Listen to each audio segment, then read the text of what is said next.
what we were doing was going out and finding, through great American ingenuity, a mechanical solution to a problem. Instead of teaching, the best thing we can do to protect a soldier is teach him how to return accurate, discriminate fire. Hello again, everybody. Matt Robertson here, back with another episode of Everyday Marksman Radio, the podcast where we talk about tactical skills for an adventurous life. If you're new to the show, then welcome. We have a great one for you today. We're talking to Russ Miller, a triple distinguished shooter in precision rifle, NRA high power, and pistol shooting. He's also a former special operations officer for the United States Army and sniper instructor, and just all-around super knowledgeable guy when it comes to all things with the art of marksmanship.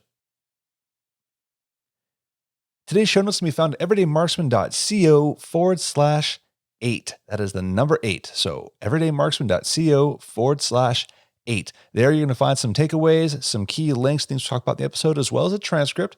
While you're there, don't forget to leave a comment, join the conversation, let me know what you think. And if you want to support the show and the website, go ahead and hit that subscribe button at the bottom of the page. That way I'll send you some emails. That way you know what's going on around the website, all the new things we got going.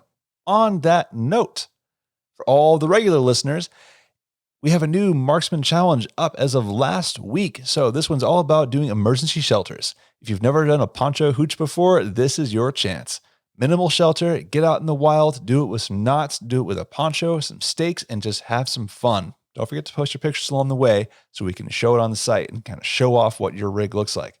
If you're not familiar with Marksman Challenges, everybody, this is kind of our recurring monthly sequence or monthly challenges where you can go out and do the things that we talk about on the show, whether it's marksmanship or fitness related or survival skills. All right, these are all just opportunities to go out and take action. And as always, if you're pressed for time, go ahead and jump to the last 15 minutes or so. You'll get my key takeaways from the entire interview. Though I do encourage you to listen to the entire thing because that's where all the fun stories happen, right? So, like I said, have some fun. Let's get to it.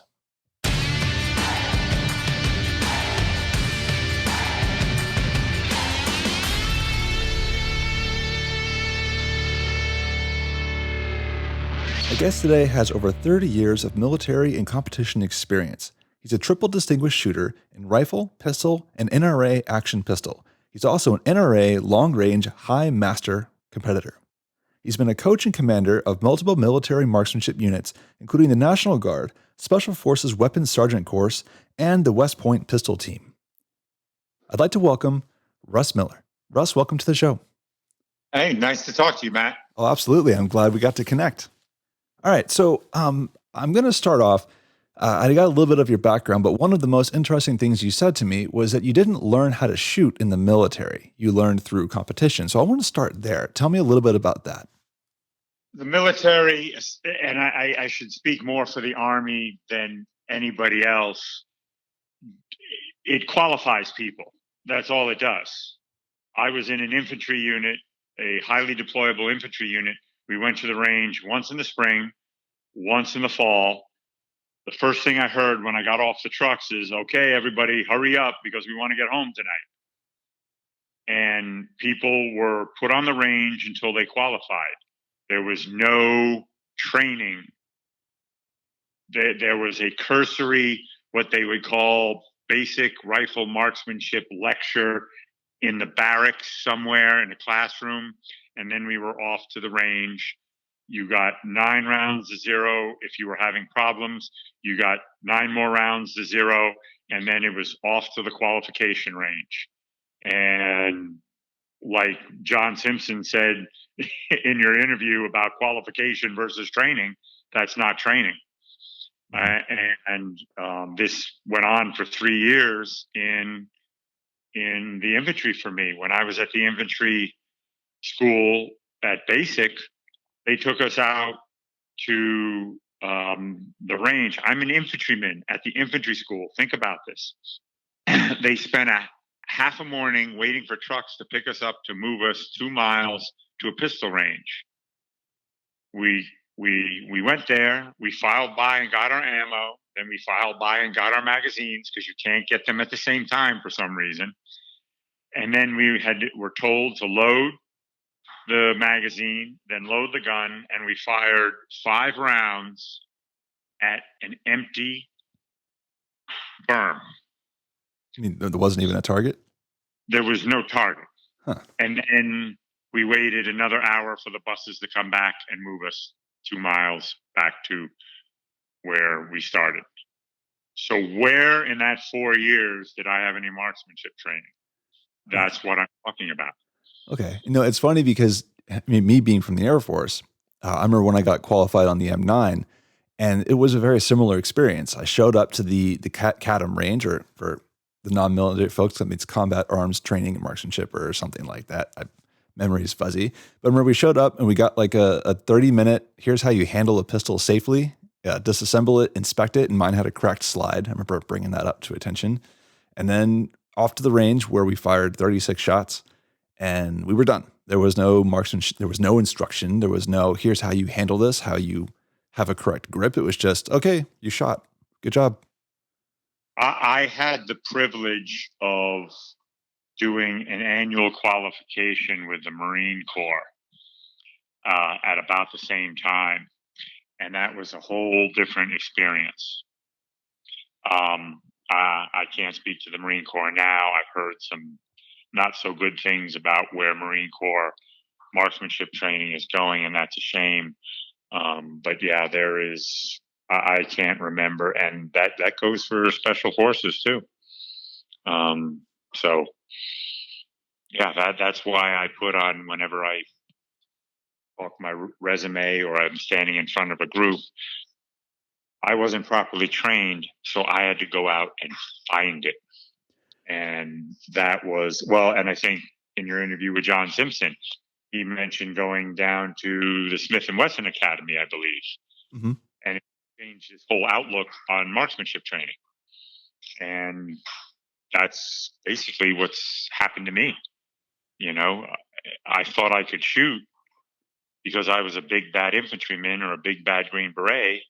And then all of a sudden I went to a competition and my ego wasn't bruised or damaged. It was sunk. And then I realized that I need to learn from these guys. That reminds me of a story of Carlos Hathcock, the Vietnam sniper. And he said something along the lines of, he didn't learn how to read the wind in the military. He learned it from competition. Yes. I'll tell you a quick little sniper story. I walked in to my unit, that my company that owned the snipers in my infantry battalion. And I was, at that time, as a lieutenant, I was in charge of the cooks, the motor pool, the staff, the supply room, the arms room, and all the rolling stock, meaning the trucks and Humvees and the mobile kitchens and all that. I was brought into my company commander's office and told, I'm now in charge of the snipers. Sir, that's not my job description. Battalion commander doesn't want it where it's supposed to be. He's putting it under you. You're a shooter. Have at it. We got 60 rounds a quarter to take soldiers out to train them and qualify them. 60 rounds a quarter. That's not enough for even one practice session. And these soldiers have to learn how to call wind competently out to 800 yards. That takes range time. That takes ammo. That takes you making mistake with that ammo. That takes ammunition for you to learn the correction and then make other mistakes at other yard lines. That's why there was no marksmanship training in the military. But when you're competing, you shoot 60 rounds in a couple hours in a day-long match. Mm-hmm. And you learn so much from that, and as well as watching other people and listening to other people talk and coach you. So yes, I totally agree with Hathcock on that. that's the way it is. Yeah, you Short. just need the experience. Yeah, I mean, I think I told you when we talked the other day, I have a wind calling formula. It's range time plus ammunition plus conditions. That's the range formula. You need range time, you need plenty of ammo to make mistakes and make good calls, and you need the conditions that blow that bullet all over the place. You need overcast, you need cold, you need hot, you need all those things repetitively. So when you get behind the rifle, you don't have time to look at a data book. It is intuitive, and 60 rounds a quarter per soldier doesn't get that done. So you're telling me that my desire to buy a $400 wind meter that gives me my ballistic formula is not going to work out for me? I would say that is a training aid that will get you down a road or start you down a road, but you've got to look at that target. You've got to look at the wind at your position, in between your position and the target, and what it's doing at the target, and come up with a firing solution. And if you don't do that instantaneously in a tactical situation, the target will disappear. Believe it or not, the targets are not big white silhouettes standing in the open waiting for them to shoot you. They actually hide, and in some cases they actually shoot back at you, and they're frequently painted green. And they don't want to be shot. And they generally don't want to be shot, kind of like you. And in competition, in certain competitions, that target comes up out of the pits for only 45 seconds. If you're playing around with a wind meter, you've probably taken yourself out of your position. Then you've got to resettle yourself into that position. And then you've got to take a shot before it goes down. And nobody's counting those seconds off for you. So that target's got to come up. You've got to make some quick observations. You've got to put them into the calculator between your ears and fire the shot. Period. A lot of the ballistic calculators are used in competitions where there's a prep time.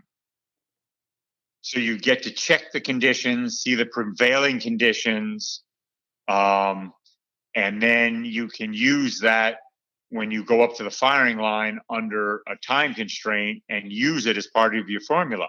But as a sniper, you're going to come into a final firing position, sneak to it, probably through heavy undergrowth, maybe in a building, where you're not going to get to see all the range flags and all the trees moving back and forth and the mirage across the big white number boards down by the pits in competition. You're going to have this little tunnel in which you're observing the target, and you're going to get maybe a few climate condition indicators. And your wind meter deep in a sniper hide isn't going to do much for you. They're good training aids, so you know what a technique to use is you look at the wind by your position and make a wind call. I think it's 5 miles an hour. Hold the wind meter up. Okay, it says 7 or 8 miles an hour. Make a mental note of that. Make a physical note of that. See what the trees are doing around your position. See what the flags are doing around your shooting position. But that's how you build that that's how you use that tool to build your intuitive wind calling, or what I call your firing solution. Mm-hmm. So. Okay. So I actually want to dig into this a little bit more, because that's a really interesting point that I don't think a lot of people have talked about. So, I kind of want to talk about this relationship between competition shooting and the air quoting real world shooting, because I think a lot of people will say something like, well, I don't need to learn how to do that. That's a gaming technique. And then they kind of ignore competition altogether. At the same time, I see the other side of it, where a lot of competitors probably eschew good tactics because it helps them in a game. So kind of where do you see this balance? Big picture, Competition brings stress.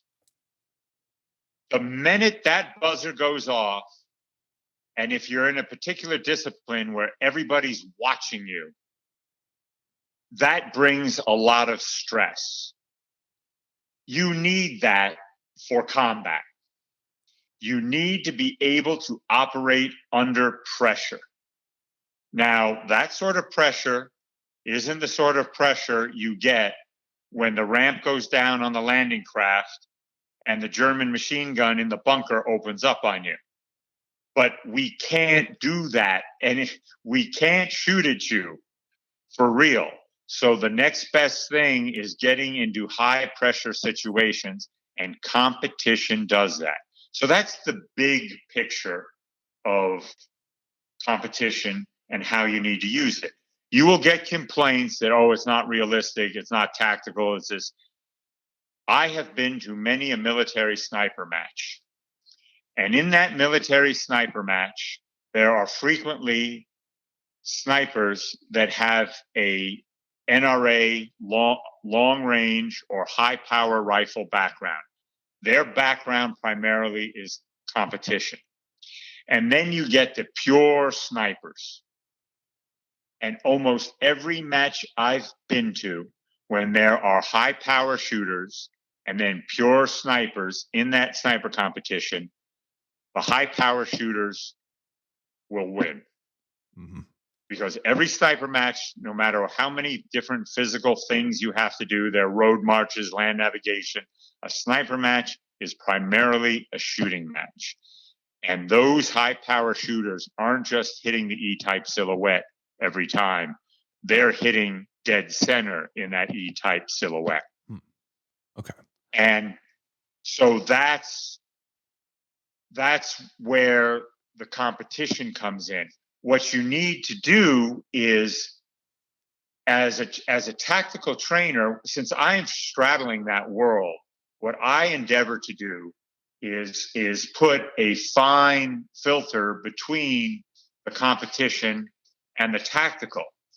And I take a good hard look at every competition technique and see whether it can be applied or modified to apply. And that is the procedure you need to use to see whether a competition or a competition technique or a competition procedure will assist you in your tactical deployment and your shot. So do you have an example of what that might look like? Like what's a good and a bad example of being done? Okay, here's a good example. In high power rifle competition, I have equipment that is very similar to my sniper equipment. And really the only difference is one's painted green and the other's painted frequently a lot of bright colors. When I come into my firing point on the competition line, I go through the same procedure step by step in setting up my equipment that I do in my final firing position as a sniper. I have a carrying bag or a rucksack. That goes in the same place.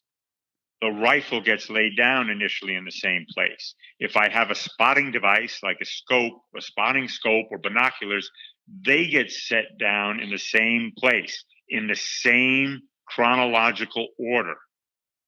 So that's where competition training is the routine you have in competition training you should do in your tactical training, because accuracy is a product of uniformity. Watch the same player at the free throw line in basketball or the same baseball player come to the plate. He has a certain routine that he follows religiously, because accuracy is a product of uniformity in everything you do prior to the shot, during the preparation for the shot and the follow through. Now, a bad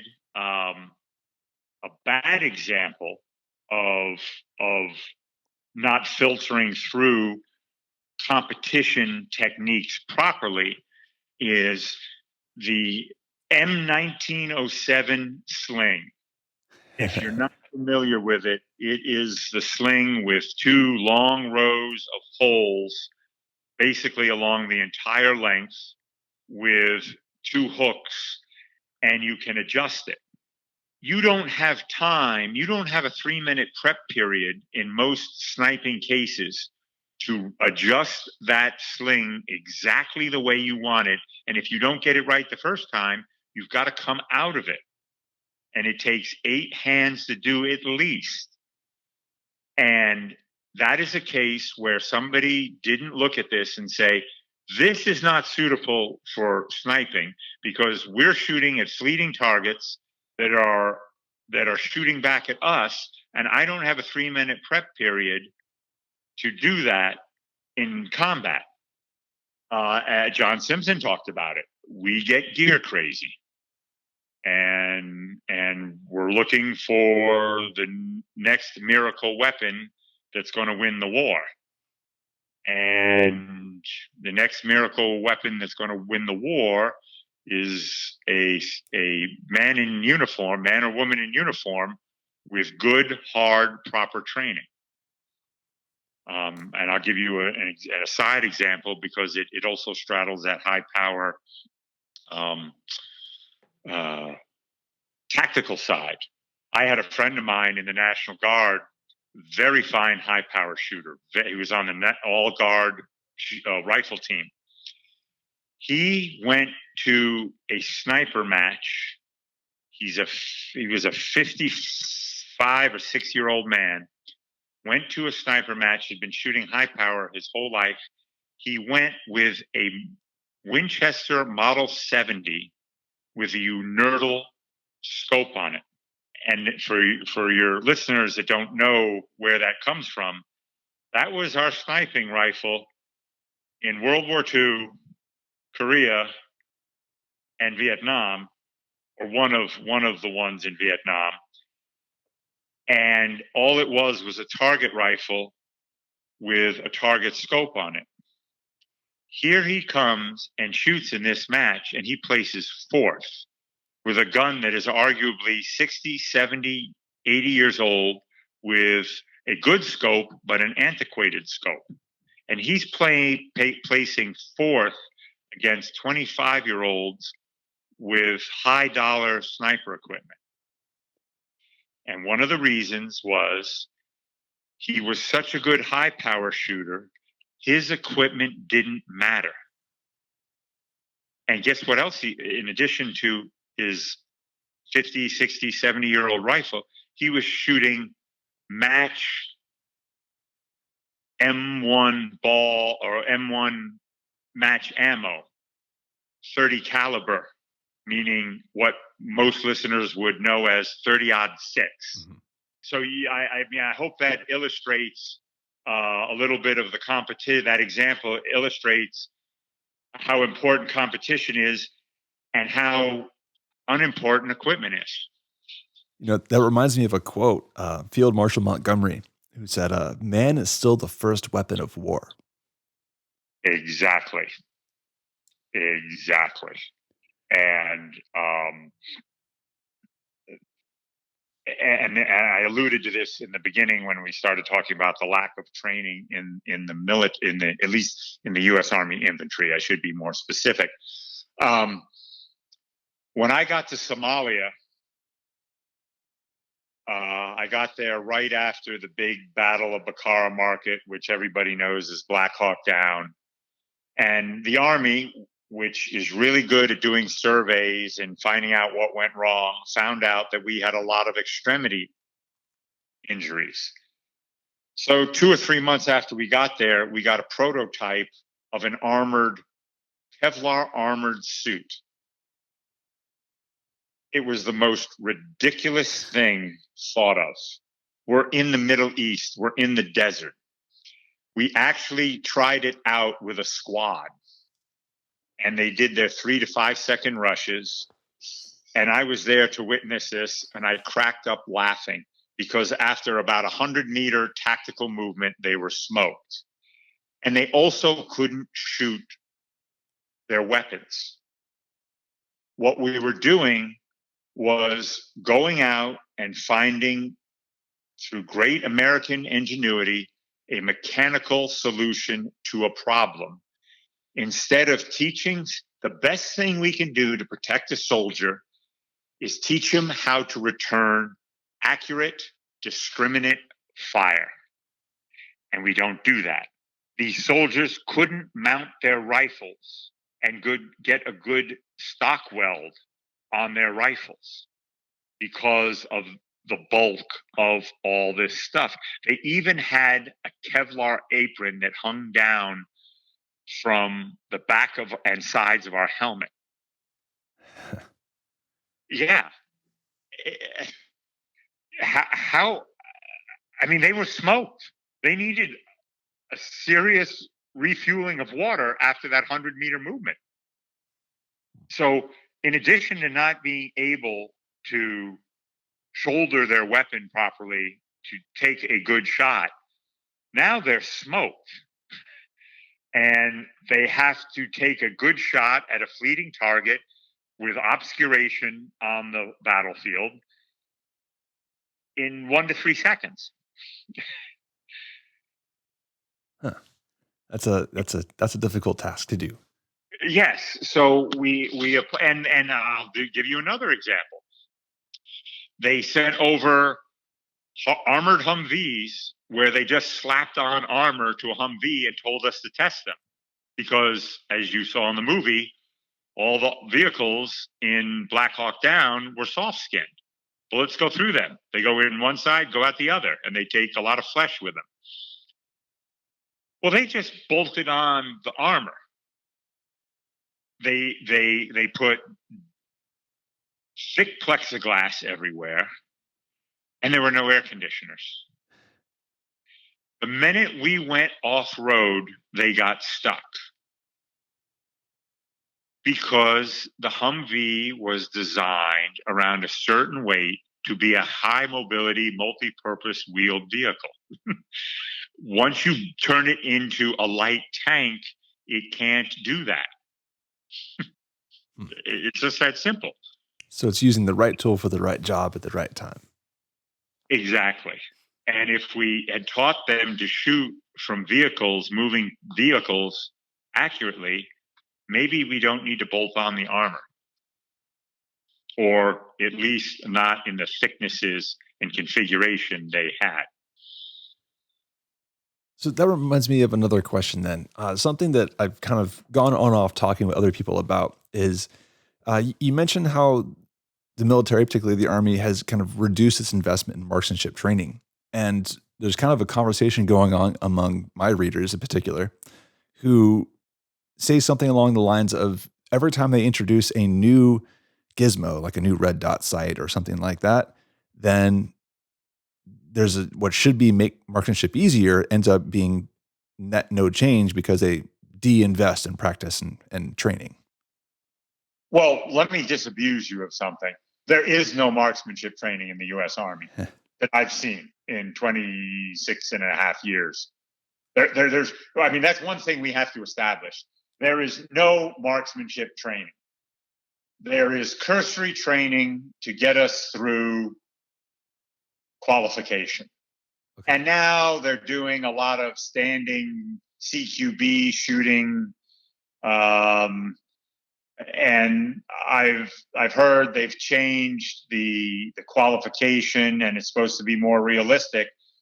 But if you go back to the field manual that guided my M16 training, it was a very good manual that had a lot of realistic shooting and had a different iterations that you were supposed to go through before you got qualification.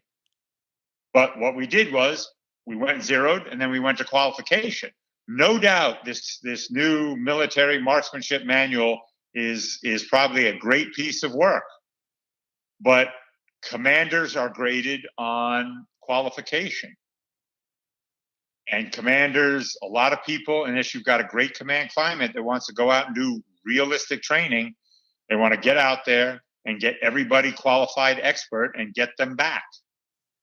And I, that's what I joined the Army for. Not to paint rocks and edge grass. I going to shoot and maneuver and communicate and call in airstrikes and ride on the back of tanks. And it was not happening while I was in. And that's, I would still submit to you that today, that the M16 manual that I grew up with is an excellent training manual to get your soldiers, sailors, airmen, Marines, and Coast Guardsmen and cops to a proficient level. Obviously, special operations units gets more ammo, more focus on it, but it's still not as much as it should be. Okay. And I can't speak directly to the other services, but you mentioned your complaints about your marksmanship training in the Air Force. I hear that all the time across most services, and I'm still very tight with a lot of, active duty service people. So, Okay.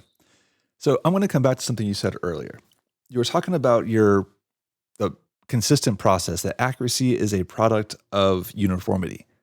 And you were talking about kind of the same sequence you follow for laying out your gear, everything up to the shot. And that's not the first time I've come across that before. I think I reviewed a book called With Winning in Mind by Laney Basham.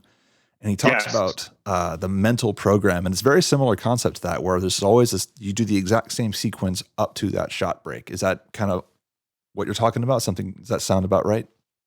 I learned that, yes, it is right. I learned that by a basketball coach named Tom Salino. He taught me, he spent about 5 weeks getting a good, efficient foul shot procedure down with me. I was shooting 11% from the foul line my freshman year. My senior year, I was shooting 79% from the foul line.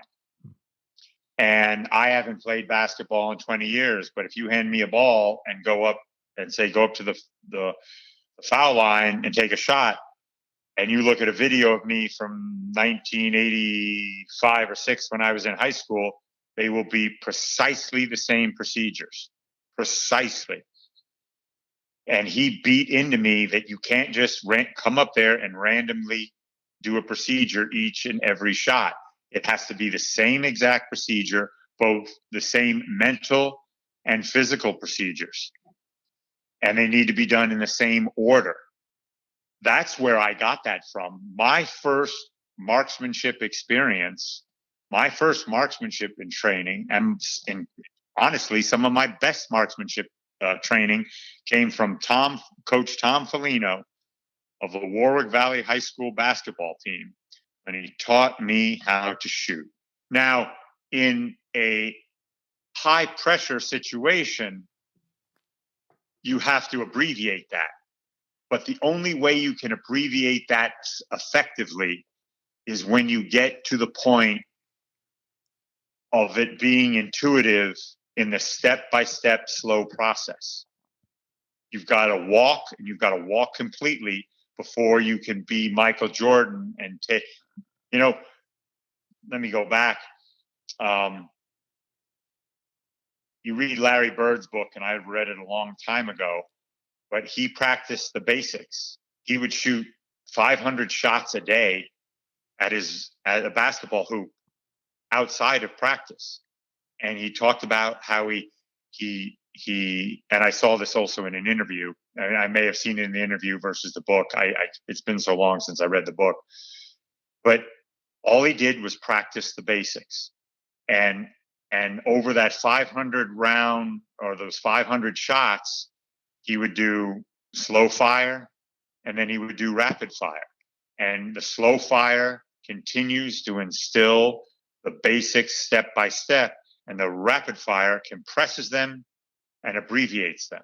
And you can't do the abbreviation unless you master the basics.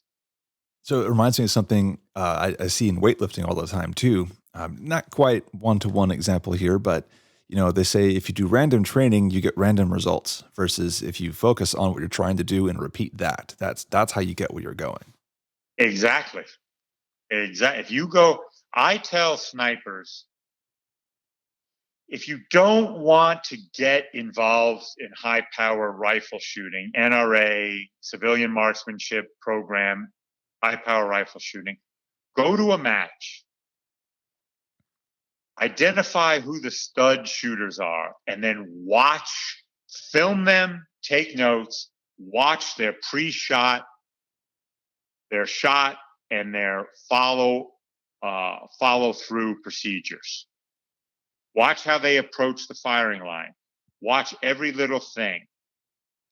That was probably one of the biggest lessons I learned getting into competition. Everything is deliberately done. Nothing is left to random luck. And there is luck. There's a certain amount of luck when you send a projectile out of a barrel at 2,800 feet per second. There's a certain amount of luck because Mother Nature could intervene and there could be a gust of wind and all that. But by reducing the variables, you are reducing the power that luck has in hitting something. And you reduce those variables in part by having the same routine. It's that simple.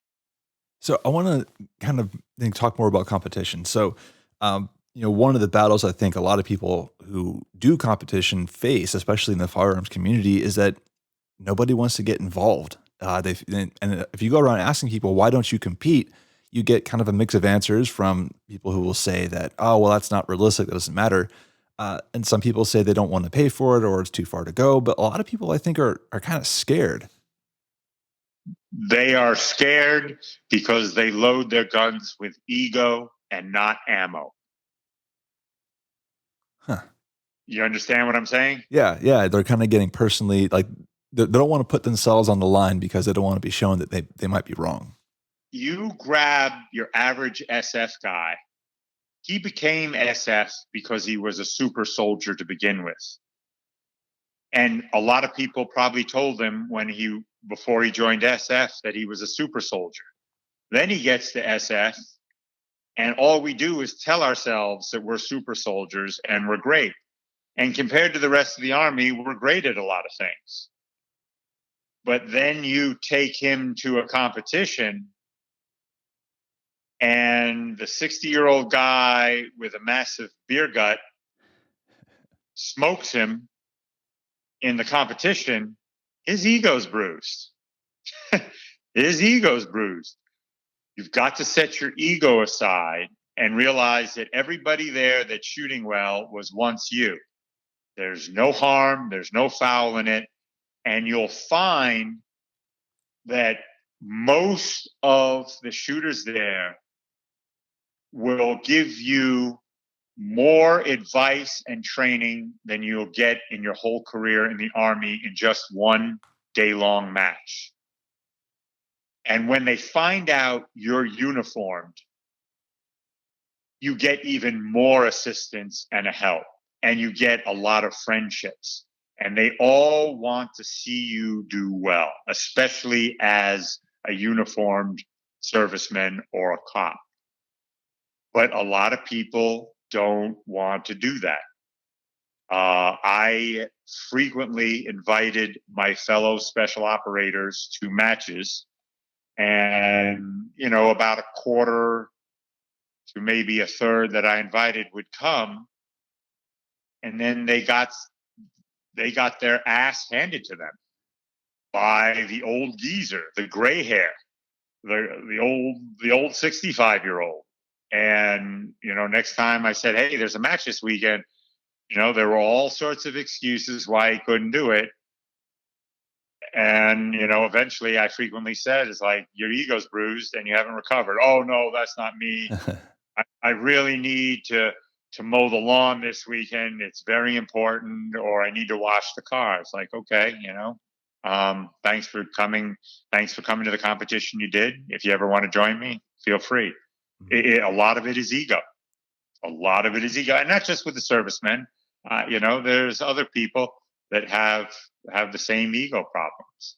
I definitely think there's a lot of machoism that goes around in our community where it's just, I saw this in a movie once, I know what I'm doing, and everybody just assumes they're way better than they are. I know so many of these snipers that took these, 2,000-mile shots that you see in all the gun magazines. I haven't met one of them that didn't say they walked their rounds into the target. Mm-hmm. You read these gun magazines and they have pictures of these guys flexing, looking tough and all that. And the culture builds up the ego thing. Well, you get these snipers one-on-one, and they'll be the first people to tell you that I didn't hit that guy at 2,500 meters with one shot. I watched the impact of the rounds, and like a machine gun, I just walked the rounds in until I hit him. But we have to build up this macho culture that this guy who has little or no training to speak of laid down after he humped up a mountain at 12,000 feet where the air's thin, and he just plopped down and shot a guy 1,800 meters on the other ridge at 12,000 feet. It didn't happen. It didn't happen in one round, okay? That guy has probably, in some cases, 30-mile-an-hour winds. When was the last time he trained in 30-mile-an-hour winds? It's a bit, and I was just looking at a magazine today. Every picture of a man is basically him with his war face on, holding onto his gun, flexing his muscles in a tight shirt. It's all ego, That kind of reminds me of, and something I feel like people kind of forget is it's supposed to be fun. Like, have fun with it. Yeah. Have fun with it. If you're not having fun, you're not going to come back to it. Set your ego aside. Look, there are plenty of matches where I shot, especially in pistol matches, where almost every no-shoot target, which designates an innocent civilian, had a hole in it from my gun. There were almost more holes in them than there were in the bad guys. And you just shrug it off. Everybody makes fun of you. Have a thick skin. Make fun of yourself. Reload your magazines and get ready for the next stage of fire. Mm-hmm. Because you know what? Every grandmaster, every champion has done the same thing. Mm-hmm. Yeah. That actually leads me to kind of the next point here is, for someone who does want to get involved, let's say we get past our egos and we say, all right, I'm going to show up and we're going to see what happens. I'm going to have fun. I'm going to learn. But, if I'm trying to really have that focused training program to get from where I am now, let's say like, couch to 5K, I'm couch to high power or couch to action shooting. What does that kind of progression look like? What would you suggest to somebody who wants to get involved but doesn't know where to start? The first thing to do is to go to a match and just observe and see whether it's the shooting discipline you want to do. Then find the match director. During a match, the match director will be busy, but after the match, and there are breaks for lunch frequently, go up and introduce yourself and say, I'm looking to get into this. I know nothing about it. Could you help me sometime after the match? Could I call you? Or do you have an instructor here? Do you have anybody that helps people like this? You will get so much help that way. You'll get too many offers for help, actually. You won't be able to access them all. Then all your different shooting organizations and clubs have clinics, introductory clinics in which you can get trained from more experienced people. If you're looking to get into the high power rifle disciplines, the small bore disciplines, the 22 caliber disciplines, the precision pistol disciplines, which again is bullseye shooting, the civilian marksmanship program has so many training venues, you won't have enough time to do them all. The NRA also has the same similar training venues. If you go to the national matches that are run by the NRA and the Civilian Marksmanship Program, before those national matches, they will have clinics, pistol clinics and rifle clinics. And you will have the Army Marksmanship Unit, the Marine Corps rifle team. You will have all the military units there helping you to learn about that particular discipline. And what better instructors could you possibly have? It's that simple. The hard part is when you begin to choose equipment. That will be bewildering initially. But again, the best thing to do there is get the simplest piece of equipment, learn the techniques. Don't worry about how good or bad the equipment is. The equipment has to be good in the sense that it has to function reliably. Don't think that you need to get the best, most accurate, super duper turbocharged gun. You don't. It's funny. That's exactly what I was about to say. And just start with something basic and go with it. I think I'm guilty of this. I know I've got a 308 bolt action I started building up for PRS competition a while ago. And when I moved to a state that wasn't even an option, I kind of let it fall, but I'm kind of interested again. I'm like, oh, well, and I think maybe I've got 1,000 rounds through the barrel and it's 308 heavy barrel, but I'm like, maybe I should rechamber it to 6.5 Creedmoor. And in the back of my mind, I'm like, burn out the barrel with 308 first. Just shoot it till it's burned out. Burn the barrel out and get the procedures down. Get the techniques down. Master those techniques first. And the 308 is a good, accurate, fairly cheap round as compared to all these new popular rounds like 6.5 Creedmoor, 6 Creedmoor, 6mm Creedmoor, or 6.7 Lapua, or whatever the new hot cartridge is. And they're also, in PRS, there is a shooting class for 308 alone. So you will compete on a level playing field with other 308 rifles. And, that's the best thing to do. Wear that barrel out. And then look to the other. And, John Simpson in his interview, you asked him about the hot cartridges. And he immediately went back to master the basics, get good training. Don't worry about the equipment. So just one more question on that then, just from a map standpoint, just for gear, because the rifle and safety equipment obviously is important. But is there anything else you think someone should, at least they don't need to have it up front, but they should consider? Like, is a shooting mat needed at some point, or a bipod? Well, if you're shooting pistol, you don't need a shooting mat unless you're in action pistol where you spend a lot of time prone. It depends on your discipline. But here are the two things you need across all disciplines. You will need a maintenance log in which you track your rounds. You need a book in which you count your rounds and you keep track of ammunition by manufacturer and lot number. So you know what manufacturer works in your gun and doesn't. And you can see whether a lot of ammo is giving you problems. And that's every pistol I have has a maintenance log. Every rifle I have has a maintenance log. And I know down to the exact number how many rounds is through my rifle or through my pistol. Period. The other thing that every discipline needs is a diary. In that diary, you write down what your plan is for the day. And yes, you have to go to the range with a plan, or you're just wearing out barrels. But we just talked about a deliberate plan executed deliberately.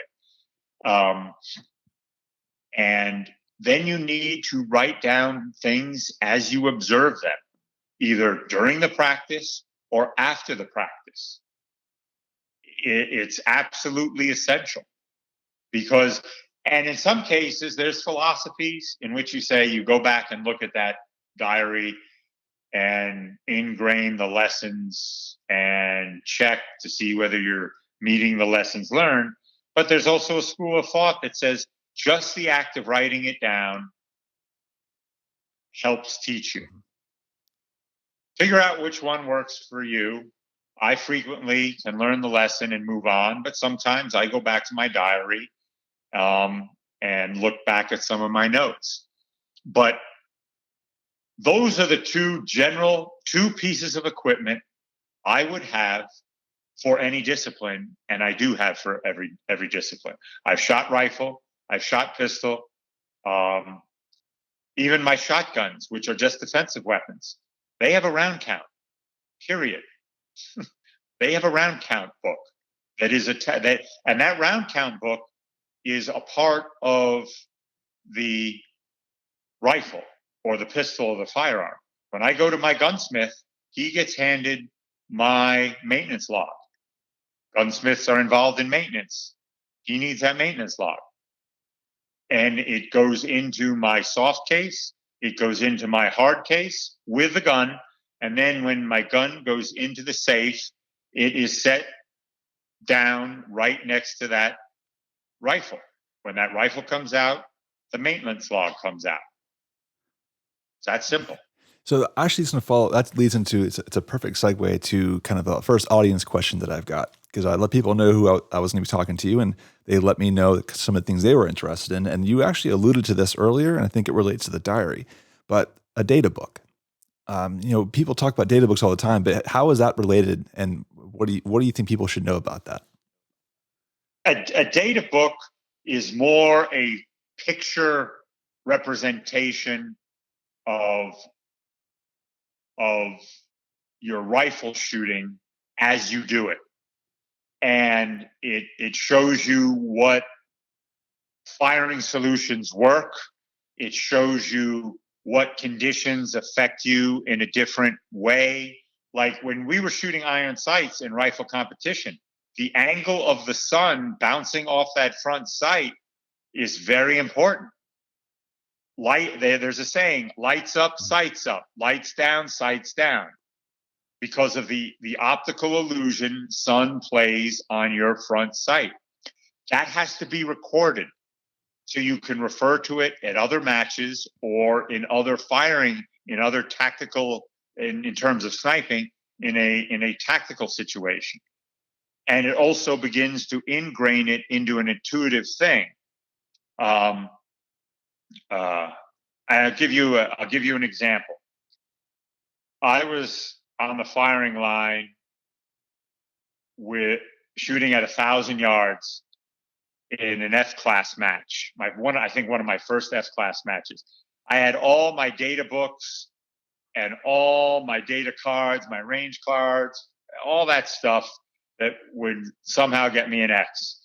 And my scorer was a gentleman named Ed Huskins, who was an instructor at the Special Forces Sniper Course in the 80s, 90s, and early 2000s, after he retired from a career as a Special Forces soldier. And he was a competition shooter. He looked down and said, "What is all that crap by your side?" I said, "Well, that's my firing solutions and my data card." And he looked up at 1,000 yards at the target and said, "Put 4.5 minutes left and shoot the gun." So I put 4.5 minutes left and I shot the gun and I got an X. Then the next one, I got a tight 10, then another X, then another X, and a tight 10. And then I finally went into the 9 ring.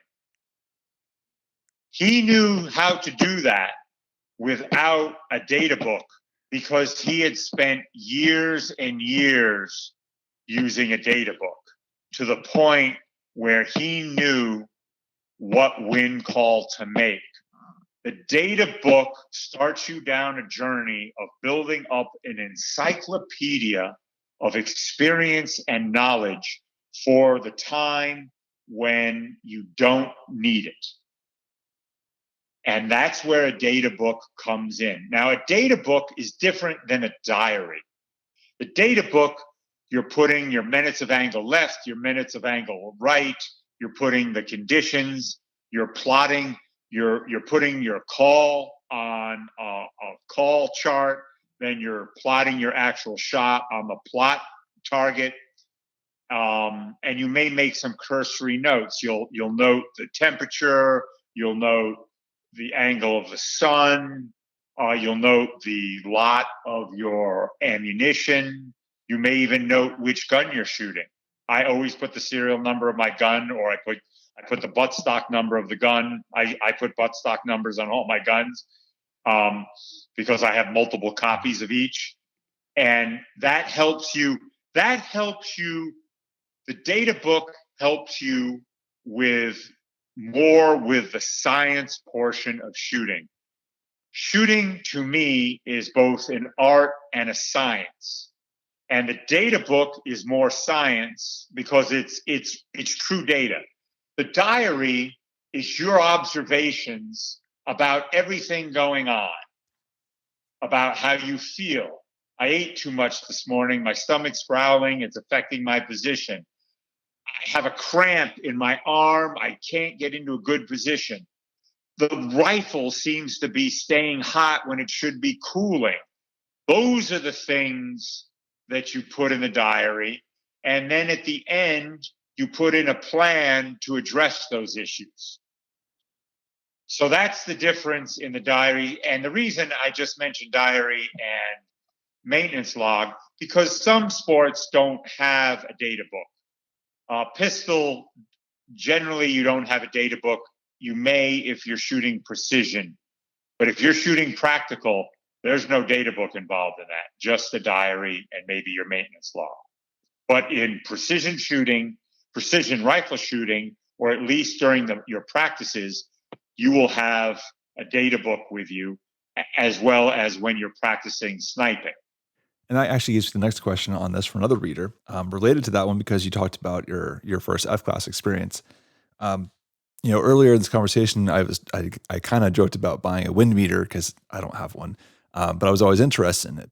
And you talked about using your experience as that. So, do you have any kind of starting points for people who want to learn how do they read the wind better?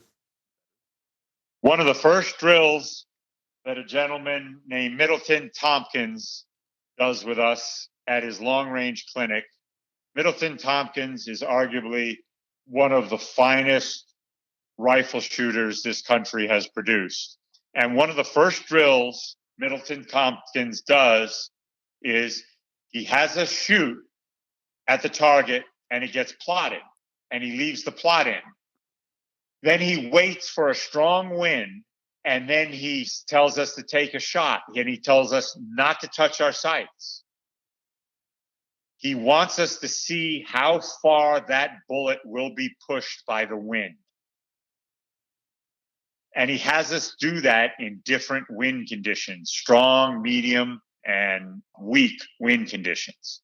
So we see how much our bullet is being pushed. I would argue that is more valuable than having a weather station, a manned weather station by your firing point. That is much more important than a wind meter, because a wind meter only reads your wind at your position. Some bullets you shoot go way up in the air. You shoot a 155 grain bullet at 1,000 yards, you are way up in the air. And when you're way up in the air, you can't see anything. You don't have a mirage. You don't have a wind flag. You don't have trees.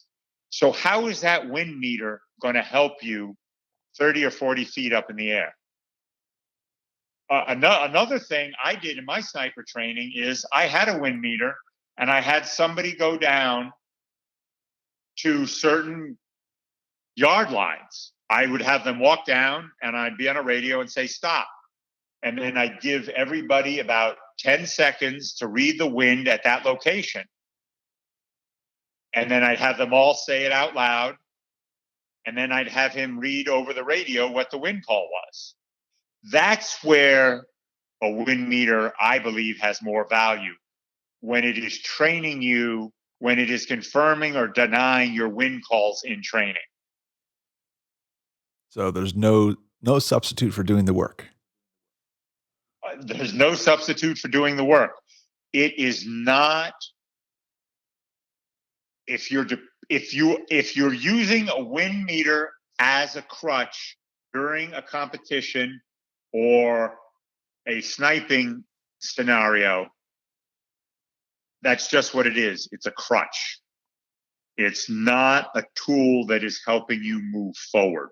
It's just like speaking of crutches, a bipod on a sniper rifle is used as a crutch versus a tool made for very specific applications. Everybody tries to do everything and depend on that bipod, and that bipod is a tool for specific situations, not an end-all be-all for every firing solution you have. All right, Russ, I only have one more question if you have the time. I know we're kind of running a little over. Yeah. Okay. Yeah, so this is please. one I asked to everybody, and you can take a moment to think about it. This is not meant to be negative, though it might come across that way, but what is one thing that you wish shooters would stop doing right now? It's going to be, I think John said this, stop chasing the latest equipment fad. Put a target up on your garage wall and dry fire. Dry fire, if all you have is a Kentucky or Pennsylvania long rifle, and that's the only thing you can afford, dry fire. If you have a World War II Garand, and that's all you have, and you're going to a match where everybody's shooting their super duper whatever, dry fire. Stop chasing the equipment arms race. That's because that's all it is. That's all it is. And to quote, what was John's quote, John Simpson's quote? A man training with a stick is more dangerous than a man playing with a sword. Yep. It was, I think it was the man who trains with a stick will defeat the man who plays with a sword. There you go. I have, my brain is filled with John Simpson sayings, and I can't keep them all straight. So, but yeah, that's it. It is there. There was also a quote by some famous tactician or general. The importance of the man to the sword is 10-1 or something like that. I'll have to look that one up. Yeah, and it's I'm really bastardizing. John will know the quote verbatim because he knows that stuff verbatim. I just don't have the brain power for all that, but I understand the lesson from it. All right, Russ. Well, on that note, I always like to ask: is there any books or references you'd like to point my audience to learn more about you or anything we've talked about today? Buy yourself an NRA firearms source book. It is all the terms and definitions related to shooting, some of the history. It is a great resource for all the details. If you're going to get into this game, you need to have a common language and you need to know what people are talking about. This answers it definitively. The other thing I would get, and I tell snipers to get this, is competition shooting by a Russian coach named A.A. Yuryev. And that's YUR''YEV,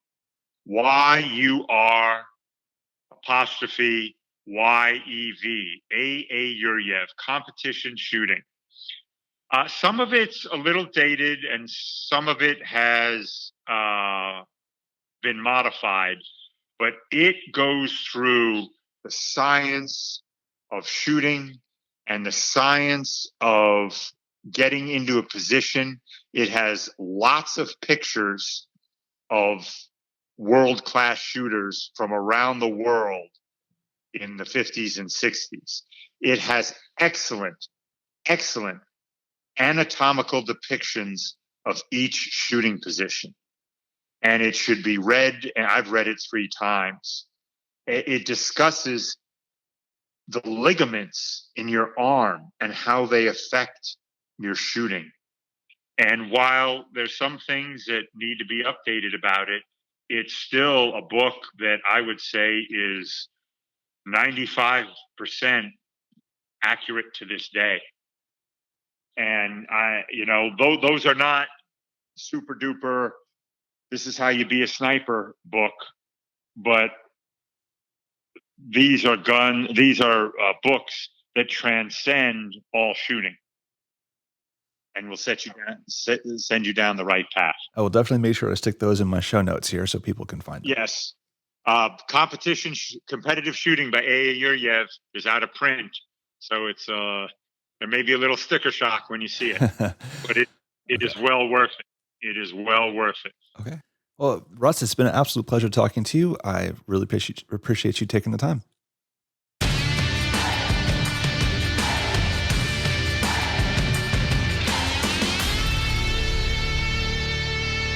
All right, guys, let's talk about my takeaways from this interview. There was a lot of information here, and there was a lot to keep up with. And if you're anything like me, you were scribbling notes like mad, trying to get everything written down.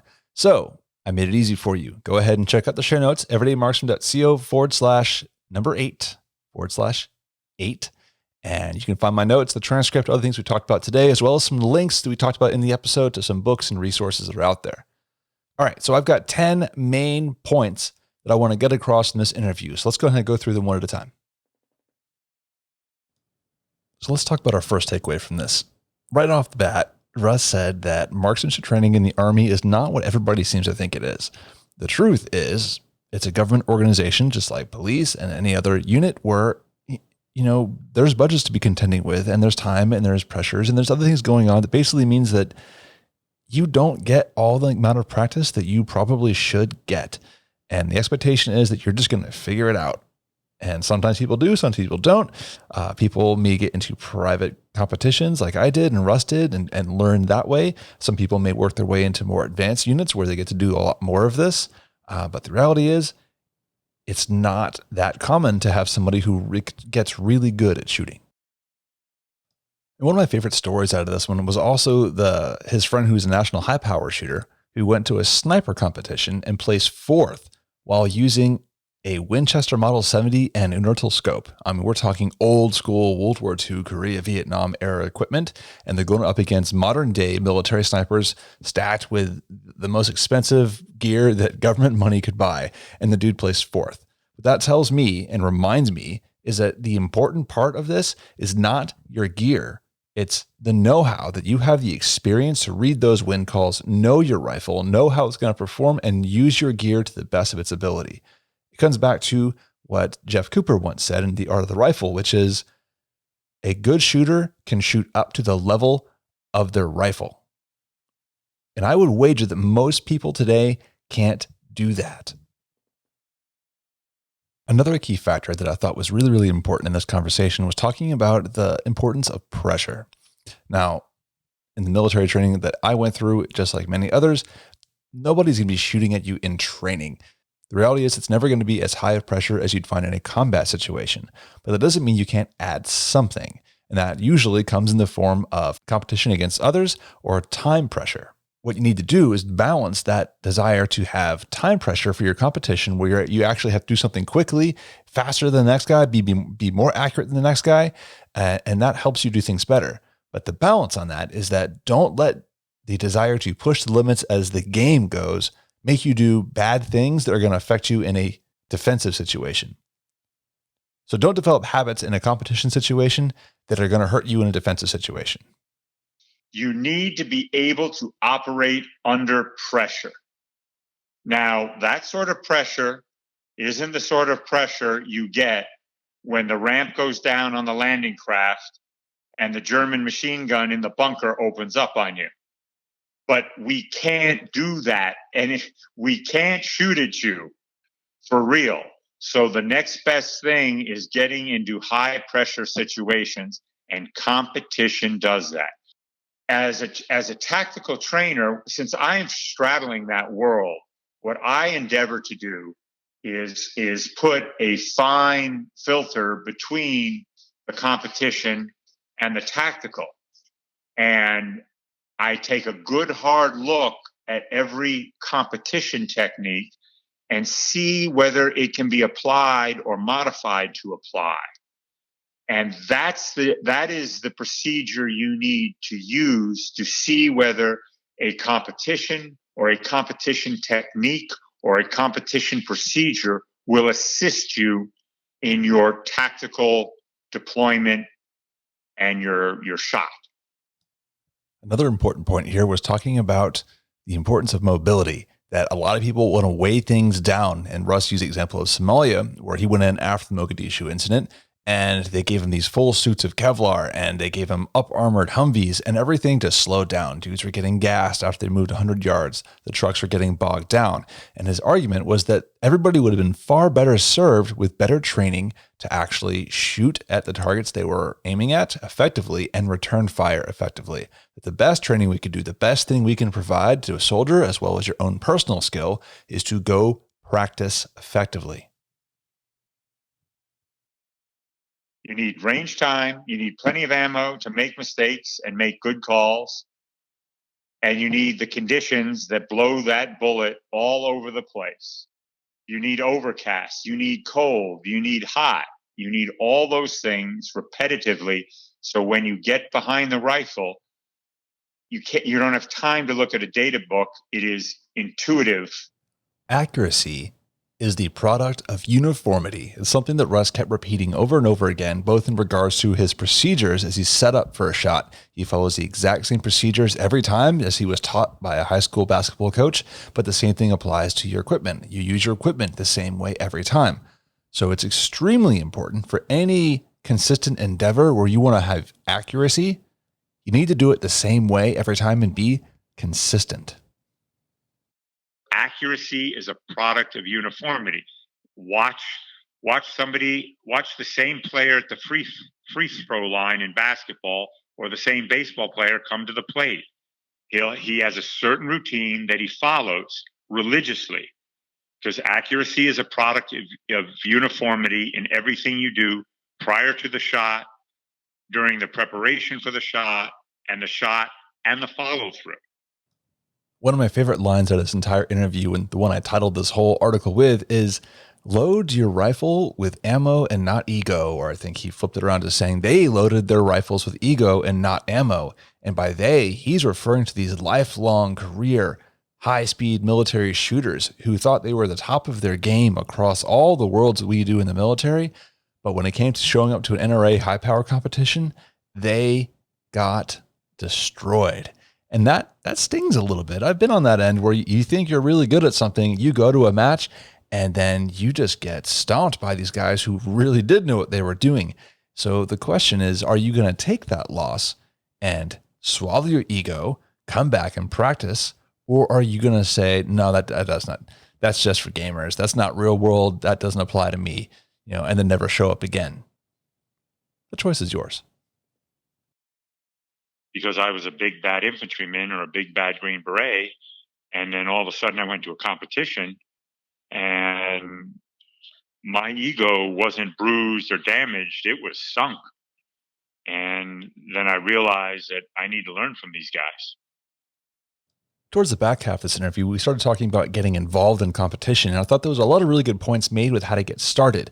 I think a lot of people, me included, thought that getting started in something like PRS, which to be fair, I haven't actually done yet, but I've been kind of working my way there, but also showing up to NRA matches or really anything else.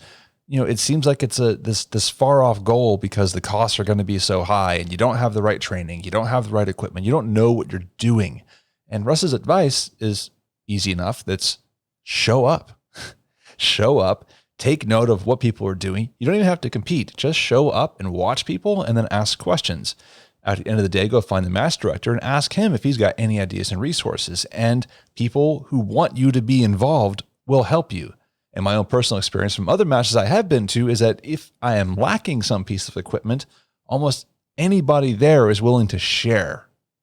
Save maybe the rifle. Maybe you get a backup rifle, right? But people want you to succeed. And if you have to be wearing a uniform, like if you're active duty military or law enforcement, even doubly so. They want you to succeed.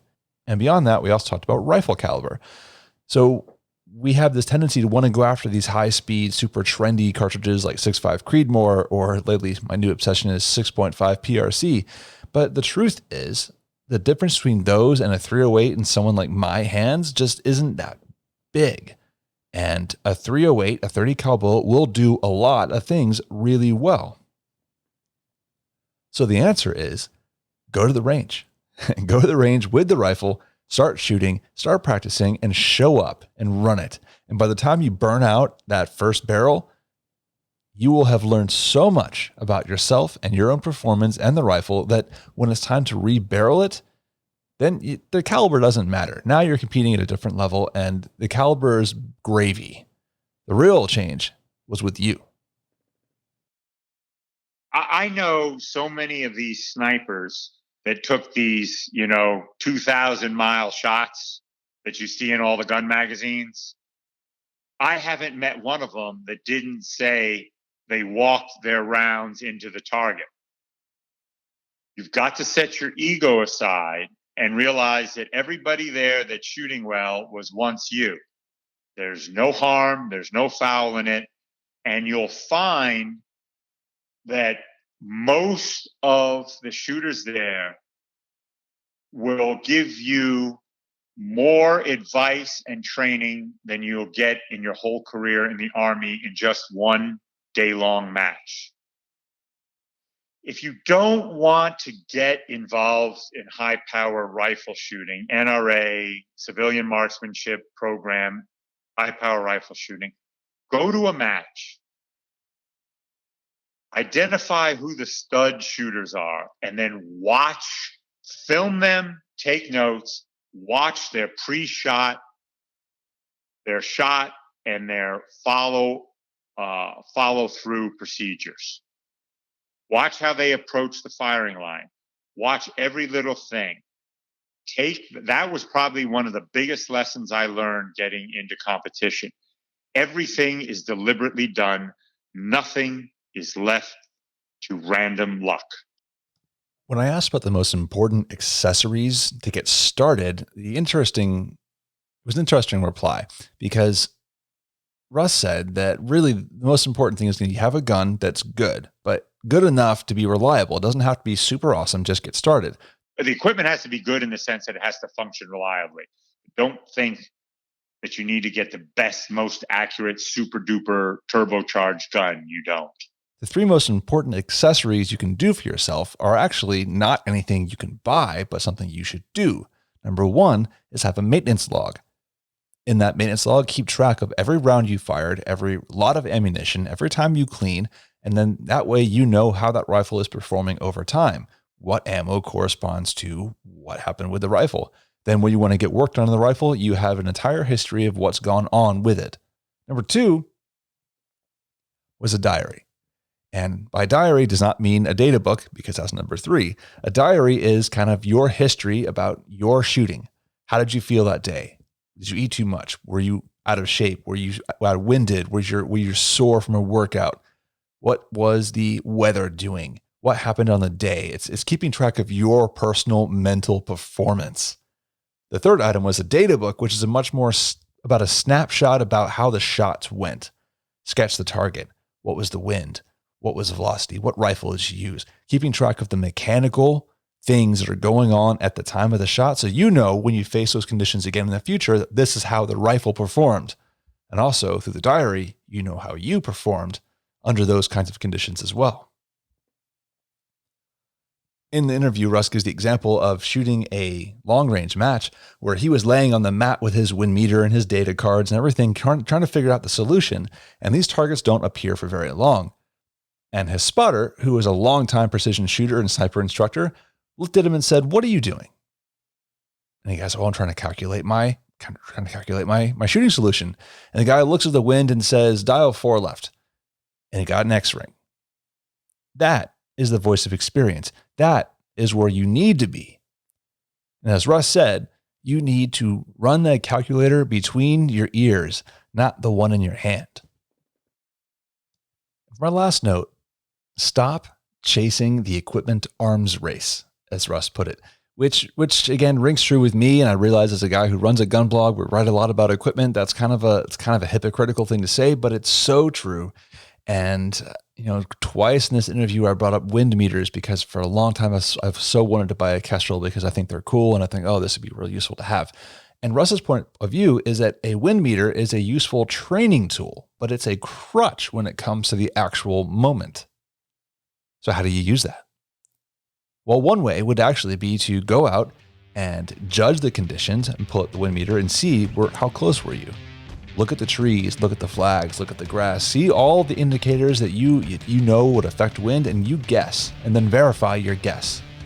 Then in the future, the more you do this, the better you get at just calling the wind as it is. And again, you're running that calculator between your ears, not the one in your hand. Get out there and go shoot. Don't participate in the equipment arms race. Get something good enough, and by good enough, that means reliable enough to function for you, and the rest is your practice. All right, guys, that's going to do it for today's episode. I really hope you enjoyed this interview with Russ Miller. I know I learned a lot during it. Once again, if you want to get today's show, now let's go to everydaymarksman.co/8. And while you're there, if you want to support the channel and the website, go ahead and subscribe. I have a big fat green subscribe button at the bottom of the page or any pop-up. I just really want to get your email address so that way I can send you emails over time, let you know when I have new articles coming out, and get to know you, really. And don't forget to check out our social media channels. We are on Facebook at Everyday Marksman, Twitter, where you look me up my name at Matt Robertson, and I'm also on Instagram at Everyday Marksman, where I've been trying to be extra salty with my memes lately, so I look forward to talking to you guys later. All right, Matt out. Have a great week. I will see you next time.